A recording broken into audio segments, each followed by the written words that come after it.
Raraka niozy ndrandrasy notifozina tena mampity vazana zay rehetra mitazana aiza le fahombiazana tsy misy misara-bazana nitady fivoarana itoera ny fahasambarana aiza raha fahalalana reo indray notrandrana amitrana fihavanana ndrosy fiadanana lavitra korotana isanamotana roa aviavy de samy salanitra isika menakavy apetrôly voady fihavanana lehibe indrindra tsy atakaly fa findran-dora mba amindra fiainana milama fisainana mirindra fagety fonizay raha litasy morega voninampiray raha firaisakina ny anay anaty fahendrena alaviry fitiavatena sy ny fahalemena de hibata fandresena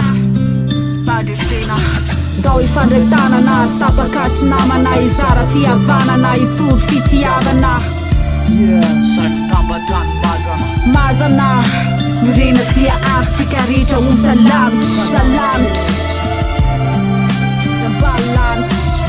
feufedina ho amin'ny firaisakina feufedina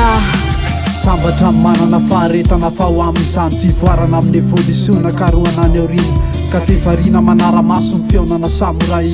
manara-maso ny fahiratana ny tompo samyrera ny filôzofia avolaita de mifahendrena arana fehezam-boninkazo de mifahalemena mirahina fanontany efa lavitra ny marina mila miarina salanitra akatoavy amin'ny fo akatoavy amin'ny fanahy reo dina fanina hatramin'izay mila nofo amin'izay miara-mitoy hatrany ny davitra eraky ny lalana firaisakina fihavanana manarakely fitiavana malala-tanana tokoa raha miakoaky ny foferitreretana natao saranga enti miady samy mitady mantsinety samy mivady mivadika mafy amin'ny ezaka sakirena sanina finiavana sy io fiatanana ndao ifandretanana tapakasy namana izara fihavanana itory fitiavana